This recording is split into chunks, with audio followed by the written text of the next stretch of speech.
Untuk menyongsong Indonesia Emas 2045, semua pihak dari berbagai sektor perlu berbenah diri dan selalu melakukan perbaikan, termasuk ASN sebagai salah satu ujung tombak pelayanan masyarakat. Kementerian Pendayagunaan Aparatur Negara dan Reformasi Birokrasi membuat panduan berpikir, bertutur, dan berperilaku untuk ASN yang bernama Core Values ASN Berakhlak. Berakhlak merupakan akronim dari berorientasi pelayanan, akuntabel, kompeten, harmonis, loyal, adaptif, dan kolaboratif.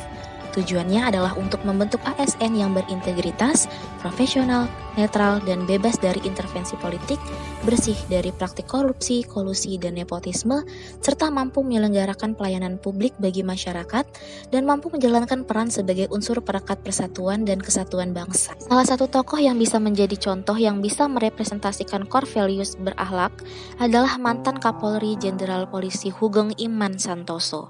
Ia adalah anak seorang jaksa, lahir di Pekalongan pada 14 Oktober 1921 dan wafat pada 14 Juli 2004. Masyarakat mengenalnya sebagai polisi paling berani dan jujur di Indonesia. Ia hidup pada era di mana banyak pejabat pemerintah yang korup. Mantan Presiden Indonesia, Abdurrahman Wahid, pernah memuji kejujuran Hugeng dengan mengatakan, hanya ada 3 polisi jujur di negara ini, polisi tidur, patung polisi, dan Hugeng. Michael Rubo membuat film dokumenter Wet Earthworm People pada tahun 1971 atas dedikasi Jenderal Hugeng. Apa sih yang bisa kita contoh dari sosok Jenderal Hugeng? Yang pertama, berkaitan dengan berorientasi pelayanan. Ia adalah sosok yang tidak mau diam berpangku tangan. Ia selalu produktif dan memberikan pelayanan yang prima kepada masyarakat. Misalnya, ketika ia memperjuangkan keselamatan pengendara roda 2, ia membuat kebijakan kewajiban penggunaan helm berstandar nasional. Ia pun mau turun ke lapangan mensosialisasikan dan mengkomunikasikan kebijakannya di setiap kesempatan. Untuk akuntabilitas, sikapnya berkaitan dengan anti KKN patut kita acungi jempol, baik ketika masih di kepolisian maupun ketika menjadi menteri. Ia dikenal tidak bisa disuap. Misalnya, ia membongkar praktik suap menyuap yang dilakukan oleh polisi, jaksa, bahkan bandar judi. Saat Jenderal Hugeng menjabat sebagai Menteri Iuran Negara, Hugeng selalu mencatat setiap iuran atau pendapatan ke kas negara. Posisi yang ia duduki sangat strategis, tetapi ia tidak terlena dan menggunakannya untuk kepentingan pribadi. Kompeten adalah salah satu hal yang tidak bisa kita ragukan dari beliau. Ia terus mengasah kemampuannya dan mengembangkan kompetensinya dari semenjak diterima sebagai polisi di kursus kepolisian Pekalongan. Lalu menjadi mahasiswa di Akademi Kepolisian di Mertoyudan Magelang tahun 1947, mengikuti kursus orientasi di Provost Marshal General School pada Military Police School Port Gordon, Georgia, Amerika pada tahun 1950, dan mengikuti pendidikan BRIMOB pada tahun 1959. Berbagai pendidikan dan kursus yang ia tempuh membuatnya mempunyai kompetensi yang mumpuni dan bermanfaat bagi banyak orang serta disegani dan diakui di bidangnya. Tidak kalah pentingnya, beliau ternyata juga mengedepankan sifat harmonis dalam bekerja. Ia juga pernah berdialog dengan para pengemudi beca di Jakarta yang melakukan pelanggaran.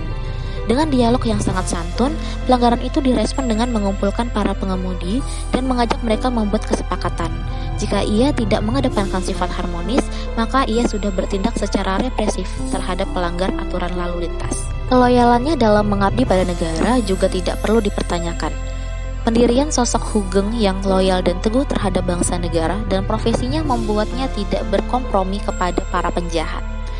Hal itu jugalah yang membuatnya familiar dengan upaya suap dan ancaman pembunuhan. Namun hal tersebut tidak menggoyahkan kesetiaannya pada NKRI. Zaman selalu berubah, kadang tidak sesuai dengan dugaan. Hugeng remaja, ketika Jepang menutup RHS, ia segera mengikuti latihan kemiliteran Nippon pada tahun 1942. Perubahan zaman membuat tantangan keamanan juga meningkat. Ia harus menyesuaikan diri. Ia pun masih melanjutkan lagi pendidikannya di Provost Marshal General School pada Military Police School Port Gordon, Georgia, Amerika Serikat. Pun, setelah beliau pensiun, sikap adaptifnya masih terlihat dalam bentuk lukisan dan musik yang beliau hasilkan untuk mengisi waktu. Terakhir, kolaborasi dengan berbagai pihak, baik di dalam maupun antar instansi, merupakan keniscayaan dalam melakukan perubahan. Pun dengan Jenderal Hugeng, Ia melakukan pembenahan di beberapa bidang yang menyangkut struktur organisasi di tingkat Mabes Polri. Di bawah kepemimpinan Hugeng, peran serta Polri dalam peta organisasi polisi internasional atau International Criminal Police Organization atau ICPO semakin aktif.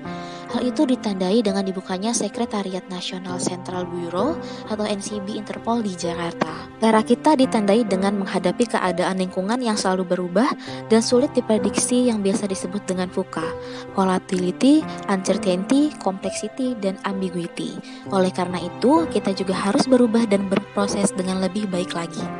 Sosok Jenderal Hugeng bisa kita teladani dalam mengimplementasikan core values ASN berakhlak demi menyongsong Indonesia Emas 2045 dan menjadi ASN yang unggul dan berdaya saing tinggi oleh para CASN.